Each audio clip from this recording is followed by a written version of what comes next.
বিয়ের তোড়জোড় শুরু হয়ে গেছে। বরযাত্রী সবাই সাজবেলায় নামাজ পড়ে বেপারি বাড়ির উদ্দেশ্যে রওনা দিয়েছে। নব দম্পতির বাসর ঘর সাজানো সহ আরও কিছু টুকটাক কাজে ব্যস্ত তরি। সরকার বাড়ির বড় বউ হিসেবে দায়িত্ব নামক বেড়াজালে আবদ্ধ হয়েছে। কটু লোকের কটু কথায় কষ্ট হলেও চুপচাপ নিজের মনকে মানিয়ে নিয়েছে। সবথেকে বড় পাওয়া যখন পরিবার সমেত জীবনসঙ্গী নিজের বিপদে আপদে পাশে থাকে, তখন আর কি চাই এই ছোট্ট জীবনে? এতটুকু চাওয়া পাওয়াই তো সকল সুখের মূল। সবার এত ভালোবাসা, আদর, স্নেহ। কমলা বেগমের কটু কথা ভুলে গেছে তরি। তারপরেও কেমন যেন চিনচিনে অনুভব হচ্ছে তরির মেয়েলি কোমল হৃদয়ে।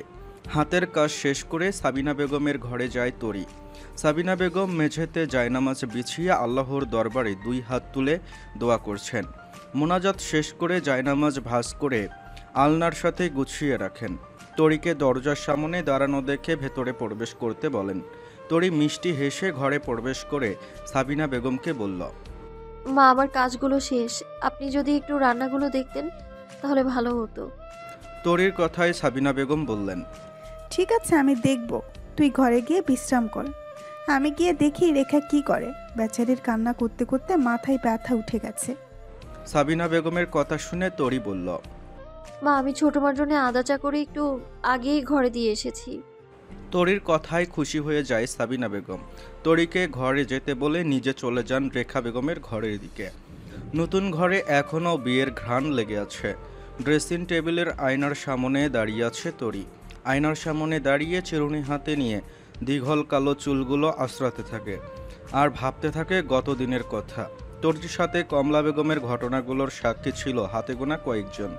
দুপুরে উঠান জুড়ে যখন সবাই গায়ে হলুদের আয়োজনে ব্যস্ত, তখন নাফের মা এবং চাচিকে ঘরে ডেকে নিষেধ করেছেন এই কথাগুলো কাউকে না বলতে। সবাই শুনলে সরকার বাড়ির নিন্দা করবে। নাফরের কথা সবাই চুপচাপ মেনে নিয়েছিল। মনে বয়ে চলা ঝড় নিয়ে সবাই নিজেদের কাজে ব্যস্ত হয়ে পড়েছিল। গায়ে হলুদের সময় নাফের তরিকে সাথে নিয়ে একসাথে সিয়ামদের গায়ে হলুদ লাগিয়েছিল। একটা কাকপক্ষীও বুঝতে পারেনি বাড়ির মধ্যে ঝামেলার কথা। তরির ভাবনার ভাঙ্গে ঘরের দরজার খটকরা আওয়াজে। পিছন ফিরে দরজার কমলা বেগমকে দেখতে পায় তরি। এ সময় কমলা বেগমকে নিজের ঘরে দেখে মনে মনে চিন্তা করে তরি। আল্লাহ, এই বুড়ি এখন আবার এইখানে কেন? আবার কি কোনো উল্টাপাল্টা কিছু বলবে নাকি? কমলা বেগম ঘরে প্রবেশ করে কাঠের দরজার সিটকানিটা তুলে দিয়ে সামনের বিছানায় আয়েশ করে বসেন। ঘরের চারপাশে নজর বুলিয়ে তরিকে বলেন, শুনি বাতারকে তো দেখি ভালোই বশ করাইছো। কি মন্ত্র বলে এমন শিয়ানা মরদের বশ করছো, যে বউয়ের আসলে তলায় বেশি মুরব্বীদের সাথে এমন বেলাইল্লাপনা করে? এক রাইতে এমন জাদু! বাবা গো বাবা, এক রাতের ব্যবধানে বিলাই থেকে বালুই পোষ মানাইছো। কি এমন মধু শাক দেখাইলা যে বিলাই মধুর লোভে ম্যাও ম্যাও করে? কমলা বেগমের কথায় মাথা ঝিমঝিম করে ওঠে তরির। দাদির বয়সী মুরব্বী কিভাবে এসব কথা বলে ভেবে পায় না তরি। এসব অশ্লীল কথা শুনে তরির আখিদয়ে অশ্রুর ভিড় জমে। নিচের দিকে তাকিয়ে অশ্রু ফেলতে থাকে। মন কেমন আন্দোলন করছে এহেন কথার প্রতিবাদ করার জন্য, কিন্তু নতুন বউয়ের কথার ধার বেশি। বেশি কিছু বললে সারা গায়ের মানুষ শুনে ছিছি করবে। এমনিতেই সবাই নতুন বউয়ের একটুখানি ভুল ধরায় নানান হাঙ্গামা শুরু করে। এতে করে পরিবারের শিক্ষা নিয়ে প্রশ্ন উঠবে সবার মনে। এসব নানান ভাবনা চিন্তা করেই তরি মুখে কুলু ফাটে। ফাঁকা বাড়িতে শুধু চারজন মহিলা। কমলা বেগম বাতের ব্যথার অজুহাত দিয়ে থেকে গেছেন বাড়িতে। ঘরের কেউই বুঝতেও পেল না কমলা বেগমের মনে জ্বলে ওঠা হিংস্র চিন্তা ভাবনার কথা। বিয়ের বরযাত্রী হিসেবে সকল পুরুষ গিয়েছেন ব্যাপারী বাড়ি। বাড়িতে আছেন শুধু চারজন মেয়ে বউ। সাবিনা বেগমকে রেখা বেগমের ঘরে দেখে মনে মনে তরিকে জব্দ করতে চলে আসেন তিনি। এসেই তরিকে আক্রমণাত্মক কথার তোপে ফেলেন। তরির অশ্রুসিক্ত মুখশ্রী দেখে পৈশাসিক হাসি হাসলেন কমলা বেগম। তরির মুখপানে তাকিয়ে বললেন, এত জামিলের রস কেমনে আসে তোমার চোখে? তোমার জোয়ান মরদকে যখন সামাল দাও, তখন কি এমনি চোখের পানি দিয়ে ভাসাইয়া দাও? কমলা বেগমের একের পর এক নোংরা কথার তোপে কেঁপে কেঁপে উঠছে তরি। এমন জঘন্য কথার সম্মুখীন প্রথমবার হয়েছে তরি। কমলা বেগমের মুখ পানে তাকিয়ে কিছু বলতে উদ্যত হলেই তিনি বিশ্রী হেসে তরির সামনে দিয়ে দরজা খুলে বাহিরে চলে যান। এদিকে তরি কমলা বেগমের কথা শুনে বিছানায় বসে পড়ে। কানের মধ্যে জঘন্য কথাগুলো বারবার বাসতে থাকে তরির। এসব সহ্য করতে না পেরে জ্ঞান হারিয়ে বিছানায় পড়ে যায়। সরকার বাড়িতে পাড়ার মহিলারা ভিড় জমিয়েছে নববধূ আছে বলে। সবাই গীত বাজনা করছে আঙ্গিনা জুড়ে। রেখা বেগম পানের ডালা সাজিয়ে কাঠের তুলের ওপরে রেখেছেন। বাল্বের হলুদ আলোর ছটা চারদিকে ছড়িয়ে পড়েছে। কমলা বেগম আঙ্গিনার এক কোণে বসে পান মুখে পুড়ে রেখেছেন। মুখে লেগে আছে পৈশাসিক হাসি। সাবিনা বেগম সকল মহিলাকে উদ্দেশ্য করে বললেন, তোমাদের সবার জন্য অপেক্ষা করছিলাম। বাড়ি জুড়ে আমার 4 জন আছি, কোনো পুরুষ মানুষের অস্তিত্ব নাই, তাই তোমাদের তাড়াতাড়ি আসতে বলেছি। এখন সবাই গীত আর নাচের জন্য তৈরি হও। পাশ থেকে পাড়ার এক বয়স্ক মহিলা বললেন, খালি খালি গীত কবার পারবো নি বউ? তোমার বেটা আগে পান খিলিয়ে গলা বেজানোর ব্যবস্থা করুক, খালি গলায় গীত আসে না। কি বলো তোমরা সবাই? বয়স্ক মহিলার কথা শুনে সবাই হৈ হৈ করে ওঠেন। সাবিনা বেগম হাসি মুখে বলেন, পানের ব্যবস্থা করা আছে চাচি আম্মা, শুধু পান না, আপনাদের জন্য ভুনা খিচুড়ি ও খাসির মাংস রান্না করা হয়েছে। আপনাদের নাতবউ তো সব কিছু প্রস্তুত করেই রেখেছে, যেন আপনাদের খিদে পেটে নাচতে গিয়ে কিছু হয়ে না যায়। বলেই মুখ চেপে হাসেন সাবিনা বেগম। সাবিনা বেগমের কথা শুনে সবাই অট্ট হাসিতে মেতে ওঠেন। বৃদ্ধা মহিলা সাবিনা বেগমকে উদ্দেশ্য করে বললেন, কে বউ? কোনটি মোনাত বউ? এখন ওর চাকপনা মুখের দর্শন পাইলাম না। বৃদ্ধার কথার প্রতি উত্তরে সাবিনা বেগম বললেন, তরি তো ওর ঘরে বিশ্রাম করছে চাচি আম্মা, আর সারাদিন অনেক ধকল গেছে মেয়েটার উপর, এই জন্য একটুখানি জিরিয়ে নিতে বলেছিলাম। আপনারা গীত শুরু করেন, আমি ডেকে নিয়ে আসি। ব্যাপারী বাড়িতে মানুষজন দিয়ে ভর্তি হয়ে গেছে ঘরবাড়ি। ছোট্ট হৃদি মিলির কোলে চড়ে বসে আছে, কুটুর কুটুর করে সব কিছু লক্ষ্য করছে। রাতের বেলা এত মানুষ দেখে ঠোঁট উল্টিয়ে রেখেছে। হৃদির ঠোঁট উল্টানো দেখে মিলি পাশের চেয়ারে বসে পড়ে। হৃদিকে কোলের মাঝে নিয়ে জিজ্ঞেস করে, কি হয়েছে আমার রিদি সোনার? বাগানের প্যাঁচার মতো এমন ঠোঁট উল্টিয়ে রেখেছে কেন? মিলির কথায় ছোট্ট চোখ দুটো পিটপিট করে তাকায় হৃদি। পেঁচা নামটা আজ প্রথম শুনেছে। কৌতূহলী দৃষ্টি নিয়ে মিলিকে বলে, টাটা কি খালামণি? হৃদির কথা শুনে হেসে ওঠে মিলি। ছোট হৃদির মুখে পেতা দাগ শুনতে বড্ড মজা লাগছে। এদিকে গাছের আড়ালে থাকা প্রেমিক পুরুষের চক্ষুদয় মিলির মুক্ত ঝরা হাসির দিকে তাকিয়ে আছে। দু চোখ জুড়ে রয়েছে মুগ্ধতা। মুগ্ধতা ভরা দু চোখে হঠাৎই রাগের আভাস ফুটে ওঠে প্রেমিক পুরুষের। সামনে তাকিয়ে দেখতে পায় মিলি অচেনা ছেলের সাথে হেসে হেসে কথা বলছে। হাসতে হাসতে যুবকের বাহুতে কিল মারছে। যুবকটি এতে আরও কাশে ঘেঁষে আসছে মিলির। যুবকটির চোখের ভাষা পড়ে ঘৃণায় চোয়াল শক্ত হয়ে যায় শরীফের। মিলির গলা থেকে ওড়না সরে যাওয়ার জন্য গলার নিচে ভাঁজ স্পষ্ট বোঝা যাচ্ছে, যার জন্য যুবকটি নিজের লোলাপু দৃষ্টি নিয়ে তাকিয়ে আছে সেদিকে। এতে আরও ক্ষিপ্ত হয়ে যায় প্রেমিক হৃদয়। গাছের আড়াল থেকে দ্রুত বের হয়ে উঠোনে মিলিদের সামনে আসে। হৃদি সামনে আসা যুবককে মামা মামা বলে খুশিতে হাতে তালি দেয়। মিলি ঘাড় ঘুরিয়ে শরীফকে সামনে দেখে হকচকিয়ে যায়। শরীফের চক্ষুদয় লাল টকটকে বর্ণ ধারণ করেছে। মিলি মনে মনে ভাবে হয়তো শরীফের জ্বর এসেছে। সরল মনে শরীফকে জিজ্ঞেস করল, কি হয়েছে আপনার শরীফ ভাই? চোখ দুটো কেমন টকটকে লাল বর্ণ ধারণ করেছে আপনার? মিলির কথার উত্তর করে না শরীফ। দাঁত কিরমির করে বলে, সকল মেয়েরা বাড়ির আঙ্গিনার মধ্যে আছে, আর তুই কোন আক্কেলে এখানে একা বসে আছিস? তোর নানা বাড়ি দেখে মাথা কিনে নিয়েছিস? তোকে না বারবার রিমি সিমির সাথে থাকতে বলেছি? কথা কি গায়ে লাগা না? গন্ডারের চামড়া লাগিয়েছিস শরীরে? শরীফের কথায় মন ভার হয় মিলির। শরীফ ভাই তাকে এমন করে কথা কেন বলছে? মিনমিনে স্বরে বলে, রিমি সিমি আমার সাথেই ছিল, নুরি একটা কাজের জন্য ওদের দুজনকে নিয়ে গেছে। মিলির কথা শেষ হতেই শরীফ বলল, এখানে তোকে যেন আর একা একা না দেখি।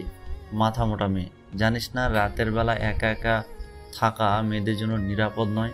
হিংস্র শিয়াল কুকুরও ওত পেতে থাকে শিকার ধরার জন্য। ভদ্রবেশী কুকুরগুলো নিজেদের শিকারের জন্য মিঠা মিঠা কথা বলে শিকারকে বশ করে আয়েশ করে শিকার করে। কথাগুলো সামনে দাঁড়ানো যুবকের দিকে তাকিয়ে বলে শরীফ। মিলি মন খারাপ করে হৃদিকে কোলে নিয়ে বাড়ির আঙ্গিনার মধ্যে চলে যায়। মিলির যাওয়ার দিকে তাকিয়ে শরীফ সামনে থাকা যুবকের কাঁধে হাত রাখে, শান্ত কণ্ঠে বলে, বেশভূষা দেখে তো ভালো পরিবারের ছেলে বলেই মনে হচ্ছে, তাহলে নজর এমন বিষাক্ত কেন? শরীফের কথায় থতমত খায় যুবকটি। মুখ জুড়ে ধরা পড়ে যাওয়া চোরের ভাবসাব ফুটে ওঠে। আমতা আমতা করে কিছু বলতে গেলে শরীফ ঘাড় ঠেসে ধরে বলতে থাকে, এই তোর মতো কিছু বিষাক্ত কীটের জন্য মেয়েরা আজ কোথাও নিরাপদ নয়। তোদের ভালো মানুষের পেছনে জঘন্য হিংস্র রূপ মেয়েরা বুঝতে পারে না বলেই তারা অসহায় হরিণের মতো তোদের মতো পশুর দ্বারা শিকার হয়। বাড়িতে তো তোর মা বোন আছে, তাদের দাঁড় করিয়ে রাখবি নিজেদের লালসা মেটানোর জায়গায়, তাহলেই বাস্তব চিত্র দেখে আর নারী শিকার করার লোভ জেগে উঠবে না। শরীফের কথার সারমর্ম বুঝতে পেরে মাথা নিচু করে রাখে যুবকটি। নাফরের কণ্ঠ ভেসে আসলে যুবকটির ঘাড় ছেড়ে দেয় শরীফ। জোরে শ্বাস ফেলে সামনের দিকে এগিয়ে যায়। সিয়াম আর রেবার বিয়ে পড়ানোর সময় হয়ে গেছে। নাফরের অবচেতন মন বারবার কুডাকছে। অনেক অস্থির লাগছে নিজেকে। মন বলছে কিছু ঠিক নেই। তার খেয়ারানির জন্য মনটা কেমন উতলা হয়ে আছে নাফেরের। নিজেকে স্বাভাবিক রাখতে এক গ্লাস পানি ঢকঢক করে পান করে। কাজী বিয়ে পড়ানো শুরু করেছে। ৮০,১০১ টাকা মোহরানা ধার্য করে বিবাহ বন্ধনে আবদ্ধ হয় সিয়াম রেবা। বিবাহ শেষে সবাই দুহাত তুলে নব দম্পতির জন্য মোনাজাত আদায় করেন। মোনাজাত শেষে ছেলেপক্ষ থেকে সবাইকে গুড়ের তৈরি খুরমা দেওয়া হয়। সাবিনা বেগমের হাসি মুখ আমাবস্যার চাঁদের মতো হয়ে আছে। একটুখানি আগে যতটুকু খুশি হয়েছিলেন, এখন তার ছিটে ফোটাও তার চেহারার মধ্যে নেই। বিছানার ওপর চোখ বন্ধ করে শুয়ে আছে তরি। গালের মধ্যে কান্নার লম্বা রেখা স্পষ্ট ফুটে উঠেছে। মনে মনে সাবিনা বেগম ভাবতে থাকেন কি হয়েছে তরির সাথে। খানিক সময়ের মধ্যে কি এমন হলো যে মেয়েটার এমন অবস্থা হয়েছে। অনেক শঙ্কিত হন তিনি। মা, ওই মা, যদি এই ব্যাপারে জড়িয়ে থাকেন তাহলে আজ সরকার বাড়িতে তুলকালাম ঘটে যাবে রে। নাফরের প্রতিক্রিয়া কেমন হবে ভাবতেই মনে মনে ভয় পেয়ে যান তিনি। দ্রুত টেবিলের ওপর থেকে জগ থেকে পানি এনে তরির চোখ মুখে ছিটিয়ে দেন, যেন দ্রুত জ্ঞান ফেরে তরির। রেখা বেগম পাড়ার মহিলাদের খাবার পানি দিয়ে সাবিনা বেগমের জন্য অপেক্ষা করছেন। সাবিনা বেগমের আসতে দেরি হওয়াতে তিনি এগিয়ে আসেন নাফরের ঘরের দিকে। তরিকে অজ্ঞান হওয়া দেখে তিনি দৌড়ে ঘরে প্রবেশ করেন। সাবিনা বেগমকে বলেন, ভাবি কি হয়েছে তরির? আমাকে খানিক আগেই চা দিয়ে এসেছে, এখন এই অবস্থা কেমনে? কি গালের মধ্যে কান্নার দাগ স্পষ্ট হয়ে আছে। সাবিনা বেগম বললেন, আর বলিস না রেখা, আমি নিজেও বুঝতেছি না কি ঘটেছে আমাদের অনুপস্থিতিতে। মা, ওই মা যদি কিছু বলে থাকেন তাহলে আজ একটা তুলকালাম বাঁধালো বলে ওদের আসার সময় হয়ে গেছে। সাবিনা বেগম ও রেখা বেগমের কথার মাঝেই চোখ পিটপিট করে তরি। আস্তে আস্তে চোখ মেলে উঠে বসে। তরিকে উঠতে দেখে দুজায়ের মাঝে খুশির ঝলক দেখা যায়। সাবিনা বেগম তরিকে বললেন, কি হয়েছে তরিমা? তোকে কে কি বলেছে আমাকে বল। লোক সমাগমে ভরপুর সরকার বাড়ি। নববধূর লাজরাঙ্গা বদনখানি ঘোমটার আড়ালে আচ্ছাদিত। এই তো খানিক আগেই কারো ঘরের মেয়ে ছিল, এখন কারো ঘরের বউ। নতুন জীবনের পথ চলা শুরু হয়ে গেছে অর্ধাঙ্গের সাথে। নতুন ভোরের সূচনার মতো নিজের বৈবাহিক জীবনের পথ চলা শুরু হয়ে গেছে। ছোট্ট এই জীবনের অংশটুকুতে জায়গা দখল করে নিয়েছে স্বামী নামক প্রিয় পুরুষটি, যার ভালোবাসায় মজে ছিল কিশোরী হৃদয়, যার সাথে একটুখানি কথা বলার জন্য ব্যাকুল হয়ে থাকত কিশোরী হৃদয়খানি। সিয়ামের হাতের মধ্যে রয়েছে রেবার কোমল হাত। লোকচক্ষুর আড়ালে বুড়ো আঙ্গুল দিয়ে রেবার হাতের তালুতে আঁকিবুকি করছে। সিয়ামের এমন কাজে ঘোমটার আড়ালে লজ্জায় লাল বর্ণ ধারণ করছে রেবার মুখখানি।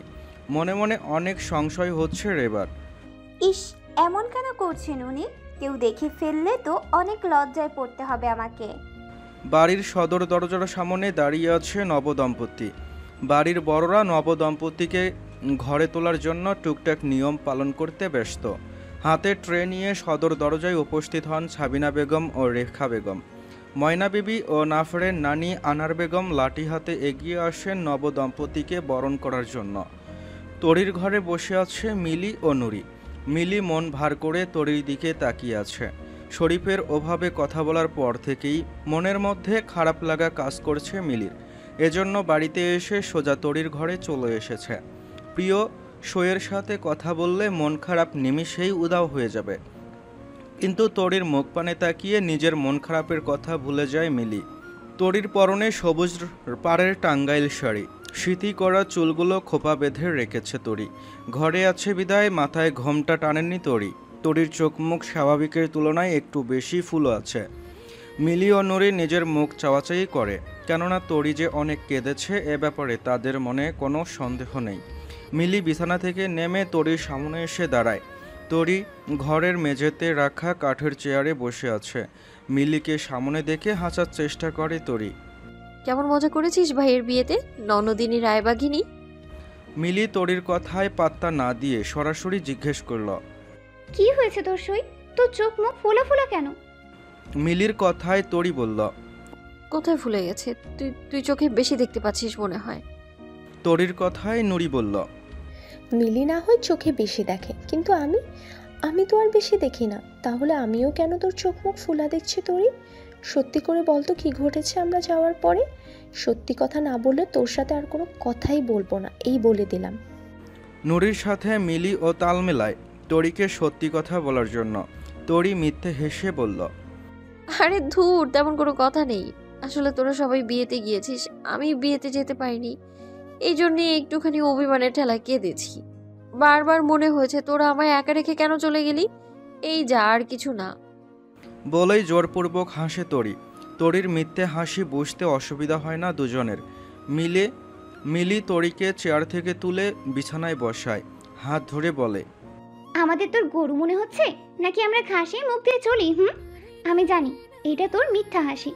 তুই যে বিয়েতে যেতে পারিসনি এই সামান্য কারণেই কাঁদবি না কখনো, এটা আমরা জানি। এই জন্য ভালোই বলছি, সত্যি কথা বলে দে। তুই যদি সত্যিটা না বলিস তাহলে আমি ঠিকই তোর সাথে আর আমার কথাই নেই। আমাদের সইয়ের সম্পর্ক আজ শেষ করব। কি হবে এই সম্পর্ক রেখে যদি নিজের সইয়ের দুঃখের ভাগিদার না হতে পারি? মিলির কান্নায় ঠোঁট ভেঙে কান্না আসে তরির। আহা, এই স্বচ্ছ ভালোবাসা কিভাবে উপেক্ষা করবে তরি? নিজেকে সামলে কমলা বেগমের অপমানমূলক সব কথাগুলো একে একে বলতে থাকে তরি। কমলা বেগমের এমন জঘন্য কথা শুনে মিলি ও নুরি তবদা খেয়ে আছে। মিলি বলল, হায় আল্লাহ, এই বুড়ি এমন জঘন্য মহিলা কেন? বুড়িরে তো অনেক ভালো ভাবতাম, এখন তো দেখি এই বুড়ি শয়তানের নানি। মন চাইতেছে বুড়িরে বেশি করে জর্দা খাওয়াইয়া টাল বানাইয়া দিই। মিলির কথায় হাসে নুরি। তরি বলল, চুপ কর পাগল, খবরদার বয়স্ক মানুষের সাথে এমন করবি না। আল্লাহ মাফ করুক, কিছু একটা ভালো মন্দ হয়ে গেলে তখন। তরির কথায় পাত্তা না দিয়ে মিলি বলল, তুই চুপ কর তো সই। এই তোর ভালো মানুষের জন্যই এই বুড়ি এমন সুযোগ পেয়েছে। তুই যদি উল্টো জবাব দিতি তাহলেই দেখতি বুড়ির ভোতা মুখ ধোতা হয়ে যেত। তরি হঠাৎ থেমে বলল, এই শোন, তোদের দুজনকে বলছি, খবরদার এই কথা তোর ভাইয়ের কানে যেন না যায়।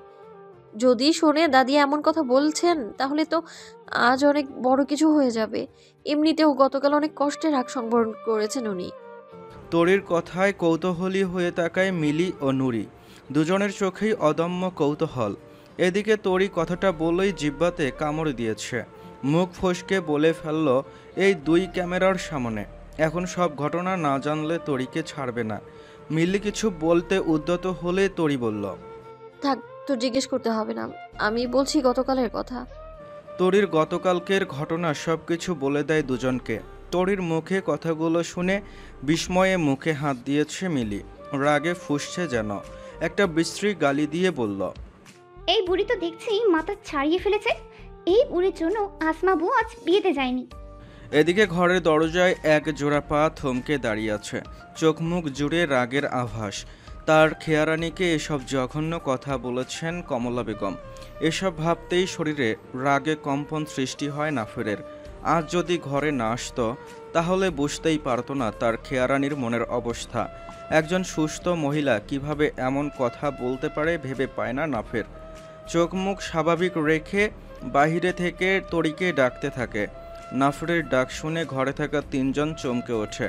তরি দুজনের কাছে অনুরোধ করে যেন এই কথা নাফরের কানে না যায়। মিলি ও নুরি মাথা নাড়ালেও মনে মনে প্রচণ্ড রাগ হচ্ছে দুজনের। নাফের দরজা খুলে ভেতরে প্রবেশ করে মিলি ও নুরিকে উদ্দেশ্য করে বলল, তোর এখানে কি করছিস? যা, রেবা একা একা সকল মুরব্বীদের সামনে বসে আছে, তোরা সাথে থাকলে কিছুটা ভালো লাগবে ওর। নাফরের শান্ত কথা শুনে দ্রুত ঘর থেকে বের হয়ে যায় দুজনে। নাফের শান্তভাবে তরির পানে চায়। তরি মুখে মিথ্যে হাসি ফুটিয়ে নাফেরকে বলল, কি দেখছেন এমন করে? নাফের বলল, তোমার চোখ মুখের এমন অবস্থা কেন কেরানি? কোনো কারণে কি কান্না করছো? নাফেরের কথায় আমতামতা করে তরি। জোরপূর্বক কিছু বলতে উদ্যত হলেই নাফের তরির কোমল অষ্টদয়ে আঙ্গুল দিয়ে বলে, কোনো বানানোর কথা শুনতে চায় না তরি, যা ঘটেছে তাই বলবো এখন। নাফেরের শান্ত কণ্ঠ শুনে তরির শরীর হালকা কেঁপে ওঠে, এজন্য ঝড় আসার পূর্বাভাস। অতিথি পাখির কিচিরমিচির আওয়াজে মুখরিত গ্রামের সকল। পাখির মন মাতানো কিচিরমিচির আওয়াজ কর্ণদয়ের মাঝে ঝংকার তুলে দিচ্ছে। জানালার পর্দা ভেদ করে সূর্যমামার লালিমা ছড়ানো আলো আশ্রে পড়ছে ঘরের মধ্যে। হেমন্তের মিষ্টি সকালের এমন রোদ পোহাতে জানালা হালকা করে খুলে দিয়েছে সদ্য বিবাহিত রমণী রেবা। মাথার খোপা খুলে চুলগুলো পিঠের ওপর মেলে দিয়েছে, চোখ মুখ জুড়ে প্রাপ্তির দ্রুতি খেলা করছে। হাতের আঙ্গুলের সাথে শাড়ির আঁচল পেঁচিয়ে এক মনে ভেবে চলছে রেবা। বিছানার ওপর ঘুমান্ত পুরুষটা একান্তই তার নিজের। তাকে নিয়ে মানুষটার পাগলামি রেবার মনে প্রশান্তি অনুভব করায়। এই তো গত রাতেই কেমন উন্মাদ ছিল সিয়াম। ভালোবাসাময় স্পর্শে যখন রেবার মনে চৈত্রের খরা দেখা দিয়েছিল, ঠিক তখনই সিয়াম এক পশলা বৃষ্টি হয়ে শীতল করেছিল রেবার দেহ ও মন। সব নিয়মকানুন শেষ করে রেবাকে নিয়ে বাসর ঘরে প্রবেশ করে চার বোন। রেবাকে সব গুছিয়ে দিয়ে বাহিরে বের হয়ে দরজায় তালা লাগিয়ে রাখে নীলা। মিলিকে বলে, এবার আসুক কিপটা ম্যাডাম, বলে কি আমরা নাকি টাকা খাওয়া রাক্ষসী, রাক্ষসী রক্ত খায়, আর আমরা নাকি সিয়ামের টাকা খাই। আজ যদি ওর পকেটের ফাঁকা করে ভাঙা থালা হাতে দিয়ে 3 রাস্তা মোড়ে না বসিয়েছি তো আমরাও সরকার বাড়ি মেয়ে না। নীলার কথা শুনে রিমি বলে, আপা যদি রাস্তায় না বসে তখন তোমাকে কি বলবো?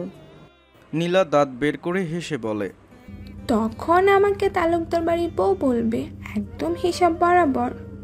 নীলার কথায় হাসে ছিমি।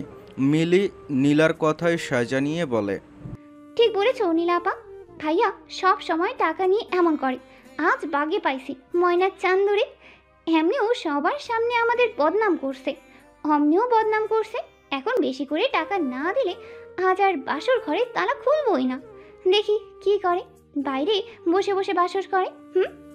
নীলা মিলির কাঁধে হাত দিয়ে 2 বার আস্তে করে চাপড় মেরে বলে, সাব্বাস, এই না হলে আমার বোন। আজ শ্যাম ময়নারে চান্দুরে দেখাবো আমাদের রাক্ষসী বলার পরিণতি কি হয়। বাবা গুগু দেখেছে, ফাঁদ এখনো দেখেনি। আজ হাতে নাতে শিখিয়ে পড়িয়ে দেব ফাঁদ বাবারে কেমন লাগে।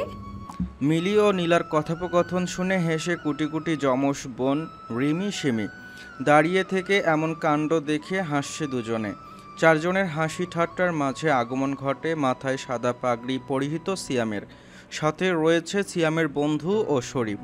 দরজার সামনে বোনদের দাঁড়ানো দেখে ভ্রুকুচকে ফেলে সিয়াম। জোরে হামি তুলে জিজ্ঞেস করে, কিরে বেলাজের মা ও চেরাগালির বউ, এত রাতে দরজার সামনে কি করিস? ঘুম ধরে নাই আজ চোখে? অন্য সময় তো 4টা মিলে ভর সন্ধ্যায় নাকে তেল মেখে ঘুমাস। সিয়ামের কথায় ফুঁসে ওঠে মিলি ও নীলা। সিয়ামের পানে তাকিয়ে বলে, দেখো ভাইয়া, একদম কোনো বাহানা করবে না, ভালোই ভালোই আমাদের টাকা দিয়ে দাও। মিলির কথায় ঠোঁট উল্টিয়ে তাকায় সিয়াম। শরীফকে উদ্দেশ্য করে বলে, দেখ তো শরীফ, কি বলে এই চেরাগালির বউ? তুই আমার থেকে কিসের টাকা পাস বলতো? আমার কিন্তু মনে পড়ছে না তুই কোনো টাকা পাস। সিয়ামের কথায় হাত পা ছড়িয়ে কাঁদতে ইচ্ছে করছে মিলির। এমন বদমাশ ভাই তার কপালেই জুটেছিল। এমন ভাব করছে যেন ভাজা মাছ উল্টে খেতে জানে না। মিলির চুপ থাকা দেখে নীলা বলল, শোন শ্যামা, তোর বাসর ঘর অনেক কষ্ট করে আমরা সাজাইছি, আমাদের কষ্টের তো একটা দাম আছে, তাই না বল? এর জন্য ভালো মানুষের মতো টাকা দিয়ে দে। আল্লাহ তোর বাসর ঘর ভালো করার তৌফিক দিবে। তুই কি বলিস শরীফ? নীলার কথায় খুক খুক করে কেসে ওঠে সবাই। নীলার নিজের ভুল কথায় জিব্বা কামড়ে ধরে। সিয়াম নীলার কথা পাত্তা না দিয়ে বলে, আজব কথা তোর বেলাজের মাও। বউ আমার, বাসর ঘর আমার, তো কোন উপলক্ষে আমি তোদের টাকা দেব? নীলা দাঁত বের করে হেসে বলে, ঠিক আছে, ভালো কথা তো শুনলি না। আমরা তোর ভালো চাইলাম, কিন্তু তুই তো ওই গানের মতো, তুমি তো ভালা না, ভালা লইয়া থাইক্য বলি। চল মিলে আমরা যাই, এখানে আমাদের ভালো মানুষের কদর করছে না কেউ। মিলি বলল, ঠিক আছে আপা। মিলিদের যাওয়ার মাঝে সামনে দাঁড়িয়ে বাধা দেয় সিয়াম। দরজার দিকে তাকিয়ে বলে। নীলা ভাব নিয়ে বলল, তোরা যাচ্ছিস যা, দরজার তালাটা খুলে দিয়ে যা। দরজায় তালা দেওয়া থাকলে আমি ভেতরে যাব কিভাবে? সে আমরা কি জানি, তুই কিভাবে যাবি সেটা তোর ব্যাপার। বোনদের সাথে না পেরে শেষমেশ টাকা দিতে রাজি হয়ে যায় সিয়াম। 500 টাকার একটা নোট গুজে দেয় নীলার হাতে। টাকা পেয়ে বিজয়ের হাসি হেসেছিল 4 বোন। শরীফ শেষ মুহূর্তে এসে দল বদল করেছিল। সিয়ামের কাছে পাল্টি মেরে নীলাদের দলে যোগ হয়েছিল, যদিও কোনো ফলাফল পায়নি, কারণ 500 টাকা তরিসহ ওদের 4 জনের মধ্যে 100 করে ভাগ হয়ে গিয়েছিল।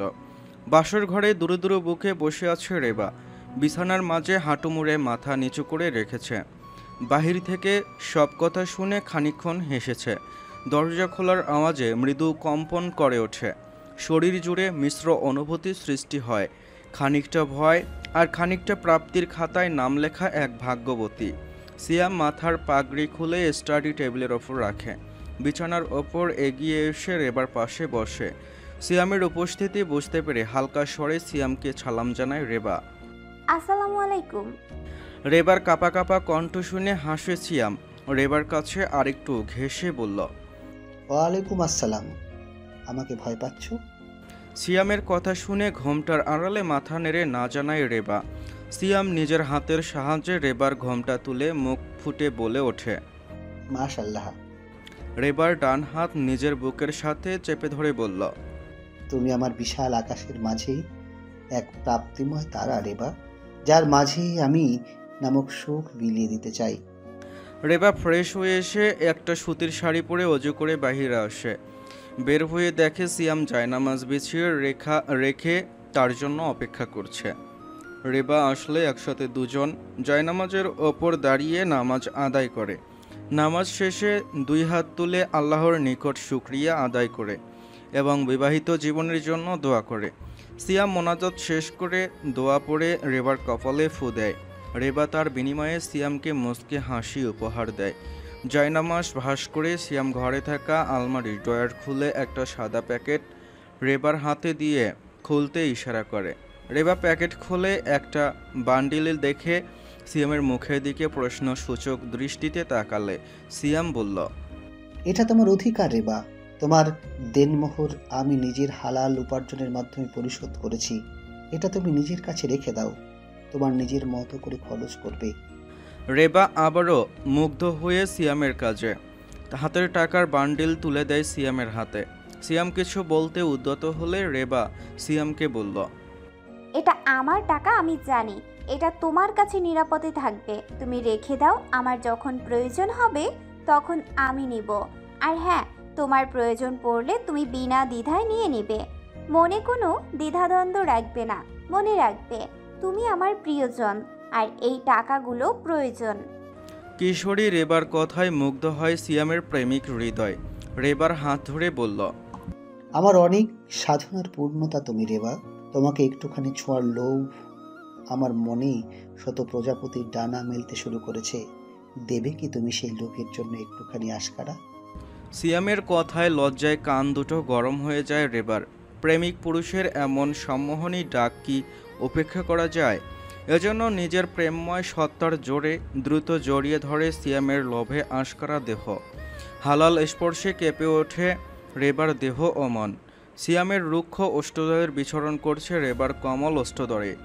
আস্তে আস্তে নিজের প্রেমিক সত্তার বিচরণ ঘটায় রেবার পুরো শরীর ও মনে।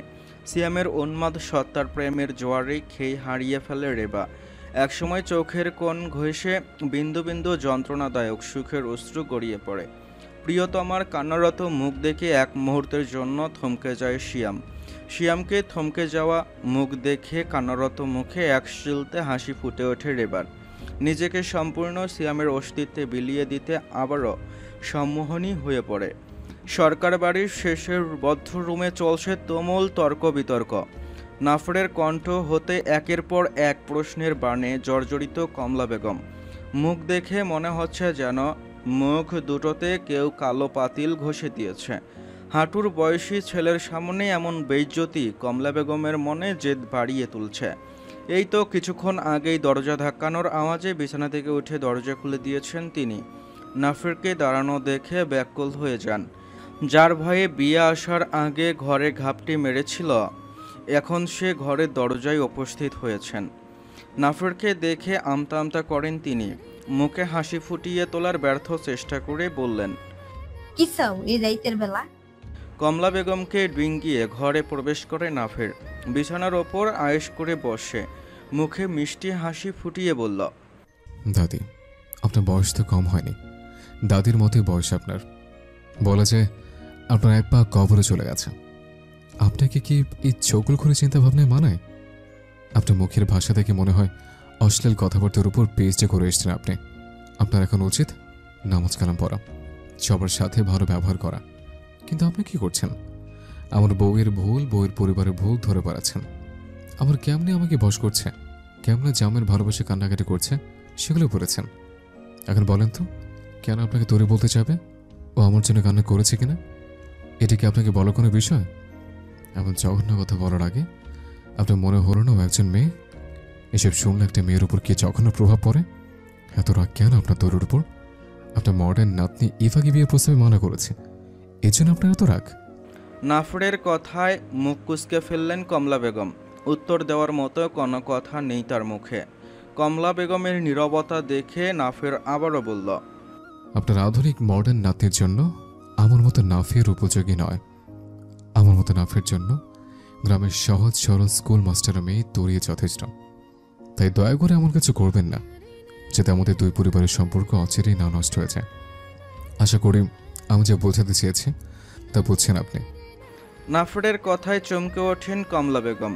নাফের আর কিছু না বলে বিছানা থেকে উঠে কমলা বেগমের সামনে দিয়ে ঘর থেকে বের হয়ে যায়। সময় অস্রোত কারো জন্য অপেক্ষা করে না। চোখের পলক ফেলতেই যেন কতগুলো দিন চলে গেছে। হেমন্তকাল পেরিয়ে শীতকালের সূচনা হয়েছে। সেই সাথে কিছু সম্পর্কের সমীকরণ বদলে গেছে। শরীফ ও মিলির মনে প্রেম নামক ভীমরুল হুল ফুটিয়ে দিয়েছে, যার মিষ্টি বিষ দুজনের শরীরের রন্ধ্রে রন্ধ্রে ছড়িয়ে পড়েছে। প্রেম নামক সর্বনাশা বিষে পীড়িত দুজনের বেহায়া মন। এই তো সিয়ামের বিয়ের অনুষ্ঠানের পরেই দুজনের প্রেম শুরু হয়েছে। শরীফের ঢাকা যাওয়ার আগের দিন রাতে মিলিকে মনের কথা প্রকাশ করে, যাকে মনের মাঝে 3 বছর পুষে রেখেছে। সেই পুরুষ যখন প্রেমে মজে যায় তখন এর থেকে বড় কিছু আর হয় না। একমাত্র সেই বলতে পারবে এ প্রেমে পড়ার কেমন মজা। শরীফের মনের কথা শুনে মিলি কোনো দিক না ভেবে এক কথায় হ্যাঁ বলে দিয়েছে। যদিও মেয়েলি লজ্জা মিলিকে আষ্টে পৃষ্ঠে জড়িয়ে ধরেছিল, তবুও কাঙ্ক্ষিত প্রেমিক পুরুষের নিকট থেকে প্রেমের প্রস্তাব মিলিকে যেন আপ্লুত করেছিল। শরীফ যেন অনাকাঙ্ক্ষিত মেঘবিহীন বৃষ্টি হয়ে ঝরে পড়েছিল মিলির জীবনে। তারপর থেকেই শুরু হয়েছে বর্ষণ মুখর মিষ্টি প্রেমের সম্পর্ক। মাইল মাইল দূরত্ব নিয়েও প্রেমে মজেছে দুটি হৃদয়। আজ শুক্রবার, সরকার বাড়ি এখন প্রায় ফাঁকা বললেই চলে। বিয়ের অনুষ্ঠানের পর সকল আত্মীয় স্বজন নিজেদের বাড়ি ফিরে গিয়েছেন। সরকার বাড়ির মেয়েরাও কিছুদিন পরিবারের সাথে সময় কাটিয়ে নিজেদের সংসার জীবনে পদার্পণ করেছে। সিয়াম নিজের কর্মস্থলে ফিরে গেছে। তরিও নাফের বেড়াতে গেছে নাফেরের নানার বাড়িতে, যাকে গ্রাম্য ভাষায় নাইর বলা হয়। মিলি নোকিয়া ফোন হাতে অধীর আগ্রহে একটি কাঙ্ক্ষিত কলের অপেক্ষা করছে। শুক্রবার আসলেই মিলির মনে নানান রঙের প্রজাপতি উড়তে শুরু করে দেয়। উড়বে নাই বা কেন? সপ্তাহের এই দিনটিতেই সে মন ভরে শরীফের সাথে কথা বলতে পারে। বকুলতলা গ্রাম থেকে ফিরে যাওয়ার পর তাদের কথা বলার একটি রুটিন ঠিক হয়েছে। সপ্তাহে দুদিন দুজনে ঠিকঠাকভাবে কথা বলে। তার মধ্যে শুক্রবার এলে দুজনের মন ভরে কথা বলতে পারে, আর বাকি দিনগুলি মেসেজের মাধ্যমেই বলে থাকে। শরীফের ও মিলির প্রেমের খবর বাড়ির দুই বউ তরি ও রেবা ছাড়া আর কেউ জানে না। ননদের প্রেমে যেন কেউ সন্দেহ না করে, এজন্য দুই বউ মিলেকে নিয়ে অনেক সাবধানে থাকে। বিছানার ওপর মোবাইল ভাইব্রেট করছে। মিলি দরজা বন্ধ করে বিছানা থেকে ফোন হাতে নিয়ে কল রিসিভ করে শরীফকে সালাম দিয়ে উত্তরের অপেক্ষা করে। অপর প্রান্ত থেকে শরীফের নিঃশ্বাসের আওয়াজ শুনতে পায় মিলি। কাতর স্বরে সালামের জবাব দিয়ে শরীফ বলল, আমাদের প্রেমের কি পূর্ণতা পাবে মিলি? শরীফের কাতর স্বরে এমন শুনে চমকে ওঠে মিলি। এ কথা যেন তার শরীরে আগুন ধরে দিয়েছে। মানে কি এই ফাজলামি কথাবার্তার? প্রেম করার সময় মনে ছিল না এই প্রেমের পূর্ণতা পাবে, নাকি অপূর্ণতা রয়ে যাবে দুটি জীবন? মিলি জোরে ধমকে ওঠে শরীফকে বলতে থাকে, শরীফ ভাই, এমন বাপ্পারাজ মার্কা কথাবার্তা বলে কি বোঝাতে চাচ্ছেন? আজ শুক্রবার, আপনি যে বাপ্পারাজের ছবি দেখেছেন এটা আপনার কথা শুনেই বুঝতে পারছি। এর জন্য বাপ্পারাজ হওয়ার নাটক কম করে। মিলির কথা শুনে শরীফ বলল, আরে ব্যাস মিলি, তুই কেমনে জানলি আমি বাপ্পারাজের মতো করছি? তুই গাধা থেকে বুদ্ধিমান কবে হলি রে মিলি? আমার তো ভাবতেই অবাক লাগছে। আমার সাথে প্রেম করার পর থেকেই তোর বুদ্ধি ক্ষণে ক্ষণে গজাচ্ছে।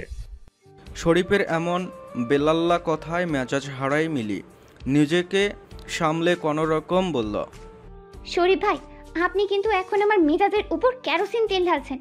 যখন তখন আগুন লেগে গেলে কিন্তু বিস্ফোরণ হয়ে যাবে। মিলির কথায় অপর প্রান্ত থেকে ঠোঁট কামড়ে হাসে শরীফ। মিলিকে আর একটু জ্বালাতে বলে উঠল, ইয়াক থু মিলি, তোর গায়ে কেরোসিন তেলের গন্ধ আমি মোবাইলের ভেতর থেকে পাচ্ছি। এটা কোন কোম্পানির কেরোসিন তেল রে? আমায় একটু বলবি? এত কড়া গন্ধযুক্ত কেরোসিন তেল আমার কবরে থাকা দাদাও জীবনে শোনে নাই। শরীফের কথা শুনে মিলির শরীর জ্বলে ওঠে। মেজাজ হারিয়ে ফোন কেটে জোরে জোরে শ্বাস ফেলতে থাকে সে। মনে মনে শরীফকে গালমন্দ করে নিজে নিজে বলতে থাকে, বালির এই ফুপাতো, খালাতো, মামাতো, চাচাতো, শালাতো ভাইয়ের সাথে প্রেম করা মানে নিজের পায়ে নিজেই কুড়াল মারা। বেটা আজ বাপ্পারাজের ব্যর্থ ছবি দেখে আমার উপর ডায়লগ দিতেছে। আমি মনে হয় নায়িকা শাবনাজ, যে বিয়ে করে অমিত হাসানের হাত ধরে নৌকা নিয়ে শ্বশুর বাড়ি যাইতেছি, আর শালার ভাই বিরহের গান গাইতেছে। প্রেমের সমাধি ভেঙে মনের শিকল ছেড়ে পাখি যায় উড়ে যায়। এদিকে শরীফ একের পর এক কল দিয়ে যাচ্ছে মিলিকে, কিন্তু মোবাইল বারবার রিং হয়ে কেটে কেটে যাচ্ছে।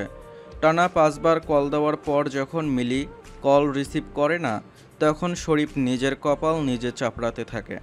মোবাইলের পানে তাকিয়ে বলতে থাকে, শালার ফুটা কপাল, ভাবলাম আজ শুক্রবার জমিয়ে প্রেম করব, কিন্তু এই বালমার্কা বিরহের ছবি দেখে সেন্টি খেয়ে সেটা আবার মামাতো প্রেমিকার উপর ডায়লগ ছাড়লাম। এখন দেখি আমার প্রেমের উপর কেরোসিন তেল পড়লো। দিন বদলের রং লেগেছে সবার মনে। নতুন বছরের নতুন রঙের ছটা সবার মনে লেপ্টে গেছে। সময় কত দ্রুতই না চলে যায়। এই তো দেখতে দেখতে নতুন বছর উকি দিয়েছে সময় নামক দরজায়। গ্রাম বাংলার শীতের আবির্ভাব ঘটেছে পূর্ণভাবে। শীতের ছোঁয়ায় নব যৌবন আড়ষ্ট হয়ে আছে। তবুও নতুন বছর উদযাপন করার জন্য শীতের ছোঁয়ায় শুষ্ক মুখখানিতে লেগে আছে স্নিগ্ধ হাসির রেশ। বাতাসে বাতাসে ছড়িয়ে পড়েছে সরিষা ফুলের তেজি ঘ্রাণ। কচিকাঁচা থেকে শুরু করে বড়দের মাঝে চুরুই ভাতি খাওয়ার ধুম পড়ে গেছে। হবে না বা কেন? কুয়াশাময় শীতকালে নতুন বছরকে স্বাগতম জানাতে গ্রাম বাংলার এই প্রাচীন নিয়ম পালন করে আসছে যুগের পর যুগ, যেখানে বৃদ্ধা থেকে শুরু করে ছোট বড় উভয়ই যোগদান করে ছোট্ট অনুষ্ঠানটিকে মজায় রূপান্তরণ করে। ইমরান হোসেনের বাড়িতে মেয়ের শ্বশুরবাড়ি থেকে কুটুমের আগমন ঘটেছে। আত্মীয় থেকে নতুন সম্পর্কে রূপ নেওয়া কুটুমগুলো অনেক মজার হয়, যার উদাহরণ সরকার বাড়ির দুই ভাই রফিক সরকার ও শফিক সরকার। ইমরান হোসেনের সাথে সকাল থেকেই দুই ভাই গোপন সলাপ পরামর্শ করছে, কিন্তু সবার সামনে এমন ভাব করছে যেন সব কিছু স্বাভাবিক। এই তো উঠোনে বসে কাঁঠাল গাছের নিচে সূর্য মামার মিষ্টি রোদে স্নান করছে তিনজন প্রবীণ সদস্য। ফিসফিস স্বরে কথা চলছে তাদের মধ্যে। রফিক সরকার আশেপাশে ভালোভাবে লক্ষ্য করে চেয়ারে এগিয়ে দেয়। সামনে চেয়ারে বসে ইমরান হোসেন ও শফিক সরকারকে উদ্দেশ্য করে বললেন, আচ্ছা, আমরা যে আজ গোপন মিশনে যাচ্ছি সেটা যেন কাকপক্ষীও টের না পায়। ধরা পড়লে এই বয়সে এসে আম্মার হাতে ছড়ির বাড়ি খেতে হবে। ভাইজান, শুধু শরীর বাড়ির কথা বলছেন? আম্মা তো লজ্জা দেওয়ার জন্য ছোটদের সামনেই তো কানমালা পর্যন্ত দেবেন। দুই ভাইয়ের কথা মনোযোগ দিয়ে শুনছে ইমরান হোসেন। চেহারার মধ্যে অসহায়ত্ব ভাব ফুটে উঠেছে। গলা খাকারি দিয়ে রফিক ও শফিক সরকারকে উদ্দেশ্য করে বললেন, ভাইজান বলছিলাম কি, এইটাই কি না করলেই নয়? মানে একবার ধরা পড়লে তো শেষে সম্মানটা নিয়ে টানাটানি হবে। জামাইবাবুদের সামনে মান ইজ্জত বলে কিছুই থাকবে না। ইমরান হোসেনের কথা শুনে ফুঁসে ওঠেন রফিক সরকার। চেয়ার বাড়ি মেরে বললেন, খামোশ বেটা, তোর জামের কুস্তি কিলাই। রফিক সরকারের কথায় কেসে ওঠেন শফিক সরকার। রফিক সরকারের কানে আস্তে করে বললেন, ভাইজান, আপনার কথায় ব্রেক মারেন। মনে রাখবেন, ইমরানের জামাই কিন্তু আপনারই ছেলে, আর ওর গোষ্ঠী কিন্তু আমরাই। শফিক সরকারের কথায় হকচকিয়ে যায় রফিক সরকার। প্রসঙ্গ পাল্টাতে বললেন, আচ্ছা, ওই কথাই তাহলে রইল। চড়ুই ভাতি খাওয়ার পর কাজের কথা বলে তিনজন বের হয়ে যাব। ইমরান হোসেনের চিন্তিত মুখ পানে তাকিয়ে মনে মনে একটি গালি দেয় রফিক সরকার। বিরক্ত হয়ে বলে, ইমরান, তুই একটু সাহসী হ ভাই। এমন মুখ দেখলে নিজেকে অনেক বড় অপরাধী মনে হয়। মনে হয় যেন তোরে আমরা কোরবানি দেওয়ার জন্য নিয়ে যাব। আরে বেটা, আমার বিয়াই হয়ে তুই মুরগির মতো টোপ পারিস কেন? আমাকে দেখতে কত সাহসী আমি। ইমরান হোসেনের মুখ কাচুমাচু করে বললেন, ভাইজান, এই বয়সে এসে গান দেখতে যাব? যদি ধরা পড়ে যাই তাহলে আচ্ছা কেলেঙ্কারি হবে। রফিক সরকার মুখে হাসি ফুটিয়ে বললেন, আরে দূর, তুই এত ভাবিস না তো। তোর মনে নেই আগে আমরা ফাঁকি দিয়ে কত গান বাজনা দেখতে গেছি? এখনো মনে পড়লে মনটা পুলকিত হয়ে ওঠে। ইমরান হোসেনের কথা বলার আগে কথা শুরু করে শফিক সরকার। রফিক সরকারকে উদ্দেশ্য করে বলে, তা আর বলতে, এখনও মনে পড়লে হাসি পায়। আম্মা আপনাকে সারা বাড়ি দৌড়ানি দিয়েছিল আর 10 বার কান ধরে উঠবস করিয়েছিল। তিনজনের কথার মাঝে সেখানে ব্যাগ ঘাড়ে নিয়ে উপস্থিত হয় শরীফ। শরীফকে দেখে নিজেদের কথা বন্ধ করেন রফিক সরকার। শরীফকে দেখে ইমরান হোসেন অনেক খুশি হয়ে যায়। হঠাৎ না বলে শরীফের আগমনে খুশি হন ওনারা। মামাদের সাথে হাসি মুখে কুশল বিনিময় করে শরীফ। বিশেষ করে শফিক সরকারের সাথে রসালো কথার ঝুড়ি খুলে বসে। কিছুক্ষণ কথা বলে বাড়ির ভেতরে প্রবেশ করে। ঘাড়ের ব্যাগ ও হাতে থাকা মিষ্টির বাক্স রেহেনা বেগমের হাতে দিয়ে বাজারের উদ্দেশ্যে বের হয়ে যায় শরীফ। উৎসবের আয়োজনে ব্যস্ত সবাই। বড়রা রান্নার তোড়জোড় করতে ব্যস্ত হয়ে পড়েছে। নাফের ও নীরব গেছে বাজার করতে। নীরব শীতকালীন 15 দিনের লম্বা একটি ছুটি পেয়েছে। সেই সুবাদে চড়ুই ভাতিতে উপস্থিত আছে সে। চড়ুই ভাতিতে তরি, রেবা ও মিলিসহ পাড়ার ভাবিরা হলুদ রঙের লাল পাড়ের শাড়ি পরবে। বড়দের দেখে ছোটরাও থেমে নেই। দাদির পুরাতন ট্রাঙ্কের ভেতরে রাখা আধ পুরনো শাড়ি এবং মায়ের বিয়ের শাড়ি শরীরে জড়াতে ব্যস্ত তারা। ফাঁকা জমিতে সামিয়ানা টাঙ্গানো হয়েছে। সেই সাথে লাইটের ব্যবস্থা করাও হয়েছে, যেন অন্ধকার হলেও লাইটের আলোয় সব দেখা যায়। ডিসেম্বরের ঠান্ডার মৌসুমে চড়ুইভাতি যেমন যুবকদের জন্য আনন্দের, ঠিক তেমনি বয়স্কদের জন্য অনেক কষ্টসাধ্য। ময়না বিবি ও আসমা বেগম ল্যাপের নিচে শুয়ে আছেন। বাহিরে হাড় কাঁপানো শীতে তাদের হেঁটে চলতে অনেক কষ্ট হয়। এজন্য বিছানায় শুয়ে থাকতে আদেশ করেছে নাফের। তরির ঘরে বসে আছে মিলি ও রেবা। মিলি মুখ ভার করে বিছানার ওপর পা নাড়াচ্ছে। মনে মনে শরীফের পিণ্ডি চটকাতে ব্যস্ত সে। শাড়ি পরিহিত মিলিকে দেখতে মলিন সরিষা ফুলের মতো লাগছে। 2 দিন হচ্ছে একটা কল তো দূরে থাক, মেসেজ পর্যন্ত করছে না শরীফ। সেই চিন্তায় 2 চোখে ঘুম উড়ে গেছে মিলির। বেচারি পারছে না গলা ফাটিয়ে কান্নাকাটি করতে। মিলির চুপচাপ থাকার কারণ স্পষ্ট বুঝতে পারে তরি ও রেবা। মিলিকে খোসাতে রেবা তরিকে বলল, মিলির বিয়ের ব্যবস্থা করো ভাবি। বেচারি আর কতদিন নন্দাই ছাড়া এই শীতের রাত এনজয় করবে। রেবার কথায় মুস্কি হাসে তরি। ড্রেসিং টেবিলের সামনে দাঁড়িয়ে চোখে কাজল লাগাতে লাগাতে বলল, নন্দাইয়ের সাথে সুখময় শীত কাটাতে আর বেশি দিন বাকি নেই রে। এরপর এক বিছানায় এক লেপের ভেতর যে কি করবে। দুজনের কথা শুনে কান গরম হতে শুরু করেছে মিলির। তরির দিকে তাকিয়ে চিল্লিয়ে বলল, চুপ কর বাল, এমন অসভ্য হয়েছিস কবে থেকে তুই? তরি মুখে দুষ্টুমি হাসি ফুটিয়ে বলল, আরে বরের ছোঁয়া পেলে তুইও এমনই হবি। একটা তোর ভাইয়ের স্পর্শে কেমন পেকে গেছি আমি। তরির কথায় চুপ হয়ে যায় মিলি। এই দুই অসভ্য যে তাকে আজ পচানোর জন্য কোমর বেঁধে নেমেছে তা ঢের বুঝতে পারছে মিলি। তরির শাড়ি পরা শেষ হলে পাড়ার ভাবিরা সবাই একসাথে বাড়ির সামন থেকে খানিক দূরে সরিষা ক্ষেতের সামনে দাঁড়িয়ে যায়। থানার বাজার থেকে মানিক স্টুডিওর ছেলেটা এসেছে সবার ছবি তুলতে। প্রথমে সরকার বাড়ির 3 হীরা একসাথে ছবি তোলে, তারপর সবাই একা একা ছবি তুলে ও শেষে একটি দলের ছবি তোলে। সেখান থেকে চলে আসে। সামিয়ানার নিচে মাটি খুঁড়ে চুলা বানিয়ে সেখানে রান্নার ব্যবস্থা করা হয়েছে। প্রথমে ডিম ও আলু সেদ্ধ বসিয়েছে রেহেনা বেগম। সাবিনা বেগম সবজি কাটতে ব্যস্ত। রেখা বেগম চাল ধুয়ে হাঁড়িতে রাখছেন। রূপার মা খড়ি দিয়ে জাল দিতে ব্যস্ত। মুরগি কাটতে ব্যস্ত আবুলের বউ। সবাই নানা রকম হাসি ঠাট্টায় কাজ করতে ব্যস্ত। সূর্যমামা পশ্চিম আকাশে হেলে পড়েছে। লাল রঙের ছায়ায় আলোকিত পশ্চিম আকাশ। মাগরিবের নামাজের আজান পড়েছে চারদিকে। সবাই নামাজ পড়ে আবারও হই হুল্লোড়ে ব্যস্ত হয়ে পড়েছে। ছোটরা খোলা জমিতে দৌড়াদৌড়ি করছে, বড়রাও থেমে নেই। পাড়ার বৌঝি মিলে গোল্লাছুট খেলতে ব্যস্ত হয়ে পড়েছে। পুরুষদের ছায়া এখনও দেখা যায়নি, হয়তোবা কোনো কাজে ব্যস্ত তারা। খোলা মাঠে তখন অন্ধকার তার প্রভাব বিস্তার করছে। সামিয়ানার নিচে হইচই শুরু হয়ে গেছে। ডিম আলু ঘাটির তরকারির পাতিল খুঁজে পাওয়া যাচ্ছে না। বড়রা কানাঘুষা শুরু করে দিয়েছে নিজেদের মধ্যে। রমণীরা চিন্তিত মুখশ্রী নিয়ে ব্যাপারটা সামলানোর চেষ্টা করছে। কচি কাছার দল গালে হাত দিয়ে একে অপরের পানে তাকিয়ে বোঝার চেষ্টা করছে কি চলছে বড়দের মাঝে। তরিদের বাড়ি থেকে খানিক দূরে নিচু জায়গায় রহিমের পেঁপের বাগানে হাড়ি নিয়ে বসে আছে নীরব। সঙ্গী হিসেবে আছে আরেক বাটপার সিয়াম। নীরব মাগরিবের পর কাউকে না জানিয়ে বকুলতলা গ্রামে এসেছে।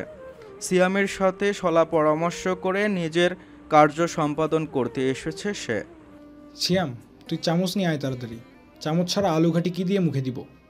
নীরবের কথায় মুখ দিয়ে বিশ্রী গালি দেয় সিয়াম। নাকের পটা ফুলিয়ে বলল, শালা, সব যদি আমি করব তাহলে তুই কি পেঁপে বাগানে দাফন করবি? ওই দেখ ভাই, অলরেডি চেঁচামেচি শুরু হয়ে গেছে। একবার ধরা পড়লে মান সম্মান সব শেষ। বউয়ের কাছে এখন বাঘ থেকে বিড়াল হয়ে গেছি। এখন যদি তরকারি চুরির ব্যাপারে জানে তাহলে তো ছুঁচো বিড়াল বলে ডাকবে রে। জমির একপাশে দাঁড়িয়ে আছে শরীফ ও নাফের। নাফের মুখে স্পষ্ট চিন্তার ভাস ফুটে উঠেছে। অন্ধকারে দাঁড়ানো নাফের শরীফকে উদ্দেশ্য করে বলল, আচ্ছা, সিয়াম কোথায় রে? অনেকক্ষণ থেকে খুঁজে পাওয়া যাচ্ছে না, কোথায় গেছে ও? নাফরের কথায় শরীফ হামি দিয়ে বলল, সিয়াম ভাই তো বললো একটু স্কুলের মাঠ থেকে ঘুরে আসবে, কিন্তু অনেকক্ষণ হলো তার কোনো নাগাল পাওয়া যাচ্ছে না। শরীফের কথা শেষ না হতেই নাফের শরীফের ঠোঁটে হাত চেপে বলল, আর একটা কথা বলিস না, শুনতে পারছিস? পেঁপে বাগানের ছায়া দেখা যাচ্ছে। শরীফ মাথা নেড়ে হ্যাঁ বলল। স্যান্ডেল খুলে রাখ জমির ওপর, নিঃশব্দে আমার পেছনে পেছায় দেখি কে এই রাতে পেঁপে বাগানে ঢুকেছে। এদিকে পেঁপে বাগানের মধ্যে মশার কামড়ে হাত ফুলে গেছে সিয়ামের। সিয়াম মশাকে গালি দিয়ে বলল, ধুর শালার বালের মশা, আজ মনে হয় রক্ত শূন্য করে দিয়ে ছেড়ে দেবে আমাকে। বাল খাবার জন্য কখন থেকে মশার কামড় খাচ্ছি। এক বাল কখন গেছে চামচ আনতে, এখনও তার আসার নামগন্ধ নেই। সিয়ামের কথার মাঝেই সেখানে চামচ হাতে হাজির হয় নীরব। সিয়ামের দিকে এগিয়ে এসে বলল, উলিলে, ছোনাকে মশা কামড়াচ্ছে। আলাবু ছোনা, লাগ করলে না? নীরবের এয়ারকি মার্কা কথা শুনে ফুঁসে ওঠে সিয়াম। সর বেটা আমার কাছ থেকে, আমার ঘরে বউ আছে। সিয়ামের কথার উত্তরে নীরব কিছু বলতে উদ্যত হলেই সেখানে দুটি ছায়া এসে হাজির হয়। ছায়া দুটোকে অনুসরণ করে সামনে তাকিয়ে নাফেরকে দাঁড়াতে দেখে মুখ বন্ধ হয়ে যায় সিয়ামের। নীরবের মুখেও কোনো কথা নেই। নাফের এসে দুজনকে কিছু কথা বলে। নীরবের হাত থেকে চামচ নিয়ে পাতিল থেকে একটা ডিম বের করে মুখে পড়ে। পাতিল নিয়ে সামিয়ানার পানে এগিয়ে যায় নাফের। নাফেরের কাজে বোকা বনে গেছে তিনজন। নাফের যে এমন করবে তা যেন ওদের কল্পনাতেই ছিল না। নীরবের মুখ ফাটা বেলুনের মতো চুপসে গেছে। বেচারা পারে না হাত পা ছেড়ে কাঁদতে। সিয়ামের কাঁধে মাথা রেখে বলল, আমার আলুর ঘাটি আর খাওয়া হলো না রে। সামিয়ানার নিচে সব কিছু ঠিকঠাক হয়েছে। কচিকাচার দল খেলতে শুরু করেছে। রমণীরাও বসে গেছে একপাশে। এর মধ্যে হন্তদন্ত সেখানে হাঁপাতে হাঁপাতে প্রবেশ করেন ইমরান হোসেন, রফিক ও শফিক সরকার। তিনজনকে হাঁপাতে দেখে ভ্রু কুঁচকে তাকায় সাবিনা বেগম। তিনজনকে উদ্দেশ্য করে সাবিনা বেগম বলেন, কি ব্যাপার বলো তো, তোমরা এই হাড়ভাঙা শীতের মধ্যে এমন হন্তদন্ত হয়ে কোথায় থেকে এলে? সাবিনা বেগমের কথা শুনে আমতা আমতা করে তিনজন। ইমরান হোসেন কথা কাটাতে বললেন, ভাবি আমাদের একটা কাজ আছে আজ রাতে, সেখানে যেতে হবে। খাবারটা দিলে ভালো হয়, তাহলে খেয়ে আমরা রওনা দিতে পারবো। কাজের কথা শুনে আর কথা বাড়ায় না সাবিনা বেগম। রেহিনা বেগম ও রেখা বেগম ভাত তরকারি এগিয়ে দেয় তিন কর্তার সামনে। একটু আগেই তরি ও নাফের আসমা বেগম আর ময়না বিবিকে খাবার দিতে গেছে। আঙ্গিনার মধ্যে ঢোকার পরেই টিনের ফটক বন্ধ করে দেয় নাফের। বাম হাতে খাবারের বাটি নিয়ে ডান হাতে তরির কোমল পেটের ওপর ঠান্ডা হাতের ছোঁয়া লেপ্টে দেয়। ঠান্ডা হাতের স্পর্শে কেঁপে ওঠে তরির তনুমন। ফিসফিস করে বলে, পাজি মাস্টারমশাই, এখন আসছে প্রেম দেখাইতে, এতক্ষণ কোনটি আসিল তোমার উতলে পড়া প্রীতি? তরির কথায় মুচকি হাসল নাফের। কিছুদিন হয়েছে তরি অভিমান করলে আঞ্চলিক ভাষায় নাফেরের সাথে কথা বলে। নাফের তরির কোমর আরেকটু শক্ত করে চেপে ধরে বলল, ইসরে, এই শীতের জন্য বুঝে আদর কম পাচ্ছে আমার খেয়ারানি, যার জন্য এত অভিমান করেছে সে। নাফেরের কথায় লজ্জা পায় তরি। কোমর থেকে নাফেরের হাত ছাড়াতে তরি নাফেরের হাতের ওপর জোরে চিমটি কাটে। নাফের একটু ঝুঁকে তরির উন্নক কোমরে লাফবাইট দিল। শীতের প্রকোপে প্রাণীকুল ততস্থ হয়ে আছে। তার মধ্যে গ্রামাঞ্চলে উত্তর থেকে ধেয়ে আসা হিম বাতাস শান্ত জনজীবনকে ভিতর থেকে কাবু করে ফেলেছে। তন্দ্রাচ্ছন্ন পরিবেশে কাঁপতে কাঁপতে মাটির কাঁচা রাস্তার ওপর দিয়ে হেঁটে যাচ্ছে তিন প্রবীণ পুরুষ। তিনজনই শরীরে কালো রঙের চাদর আবৃত করে রেখেছে। দূরের নাপিতের ভিটা থেকে শেয়াল পণ্ডিতের হুক্কা হুয়া শোনা যায়। নিস্তব্ধ আধারে পণ্ডিতদের আওয়াজে ভুতুরে পরিবেশের সৃষ্টি করে। মাঝখানে দাঁড়ানো রফিক সরকারকে আসতে ধাক্কা দিয়ে বাম পাশে সরিয়ে মাঝখানে আসে ইমরান হোসেন। ইমরান হোসেনের এমন কাজে ব্যাককল বনে যায় দুই ভাই। ইমরান হোসেনের মুখপানে লাইট ধরে অবাক হয়ে যায় রফিক সরকার, কেননা ইমরান হোসেনের চোখ বন্ধ করে বিড়বিড় করে কী যেন বলছেন। ইমরান হোসেনের কাজে বিরক্ত হন রফিক ও শফিক সরকার। রফিক সরকার ইমরান হোসেনের পেটে গুঁতো দিয়ে বললেন, শালা মুরগির কলিজা নিয়ে তুই যাচ্ছিস বাঁধের পাড়ে যাত্রা দেখতে? রফিক সরকারের কথায় চুপসে যান ইমরান হোসেন। কোনোমতে রফিক সরকারকে বললেন, ভাইজান, এই বয়সে এসে যাত্রাপালা দেখতে যাচ্ছি, যদি কেউ ভুলেও টের পায় তাহলে আর রক্ষা নেই। জামাইবাবুদের সামনে আর সম্মান বলে কিছুই থাকবে না। রফিক সরকার মুখ দিয়ে উচ্চস্বরে উফ আওয়াজ করেন। গালি দিতে গিয়েও চুপ হয়ে যান তিনি। নিজেকে সামলে বললেন, শোন ইমরান, তোর জামাই নিয়ে এত ডর দেখে আমার পিত্তি চলে যাচ্ছে, কথা না বলে চুপচাপ হাঁটতে থাক। ইমরান হোসেন কিছুক্ষণ হাঁটার পর শফিক সরকারকে বলেন, শফিক ভাই, সত্যি কি আশরাফ সুজনী কি ইচ্ছা হবে? ইমরান হোসেনের কথায় শুকনো বিষম খায় শফিক সরকার। মনে মনে বলেন, সর্বনাশ, শালা দেখি সাপের লেজে পা রাখছে। এখন যদি কোনোভাবে জানে যে নাচ গান হবে তাহলে তো আর যাবেই না। মুখে একগাল হাসি নিয়ে তিনি বললেন, আরে বাবা, আমরা সুজনীর কিচ্ছা দেখতে যাচ্ছি, তুই এত কথা না বলে চুপচাপ হাঁট তো ভাই। প্রবাল দ্বীপের হাওয়া আমায় পাগল করেছে, উতাল পাতাল বুকে ঝড় তুলেছে। বাঁধের ওপর সিরাজ মোল্লার ঘাওলার জমির মধ্যে দুটি প্যাডেল সাজানো হয়েছে। উচ্চস্বরে মাইক বেজেই চলেছে।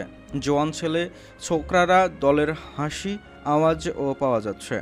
জমির একপাশে সারিবদ্ধভাবে খাবারের দোকান দিয়ে বসে আছে বিক্রেতাগণ। ছেলে ছোকরার দল দলে দলে এসে খাবার নিয়ে যাচ্ছে। তরির সাথে ল্যাপের নিচে শুয়ে আছে রেবা ও মিলি। তিনজন ভাবুক মুখে ওপরের দিকে তাকিয়ে আছে। এর মধ্যে চুপচাপ ভাব কেটে যায় মিলির কথায়। আচ্ছা রেবা ভাবি, ভাইয়া এই রাতের বেলা কোন জায়গায় কাজ করতে চলে যায় বলো তো? মিলির কথায় রেবা হামি তুলে বলল, কিছুই তো বলেনি আমাকে, শুধু বলেছে নীরব ভাইয়ের সাথে কি যেন কাজ আছে, ফিরতে দেরি হবে।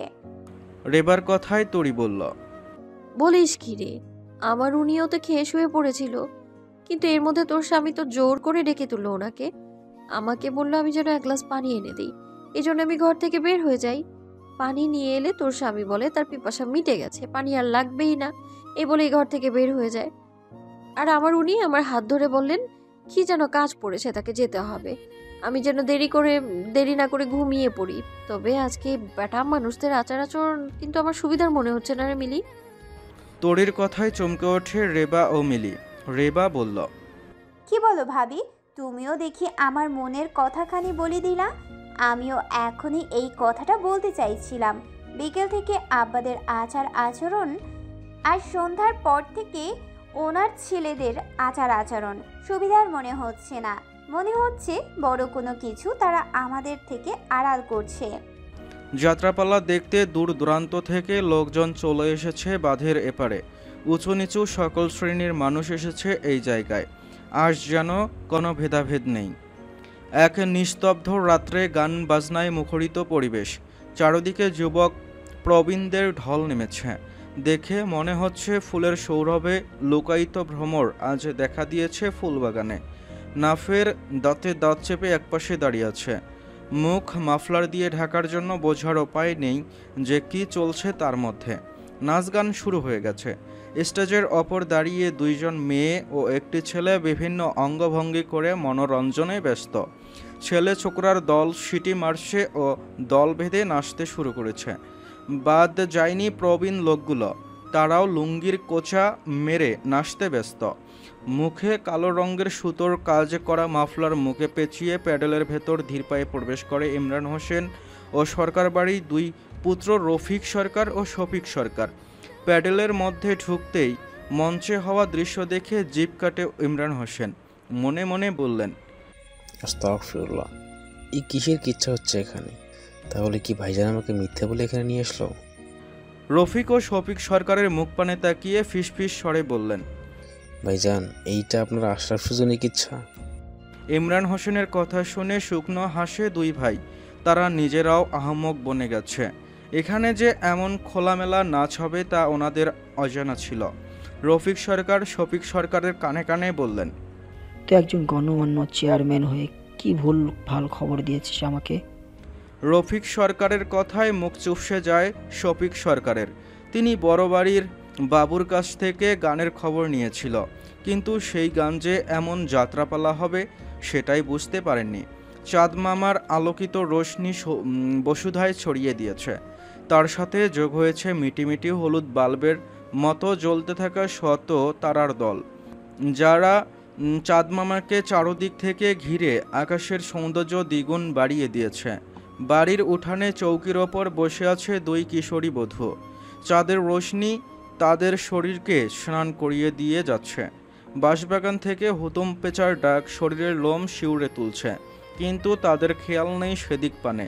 তারা ব্যস্ত নিজেদের মনে উদয় হওয়া প্রশ্নের উত্তর খুঁজতে। দুই কিশোরী বধূকে সঙ্গ দিতে বসে আছে ননদিনী রায়বাঘিনী মিলি। তিনজনের মনে অদ্ভুত চিন্তা বাসা বেঁধেছে।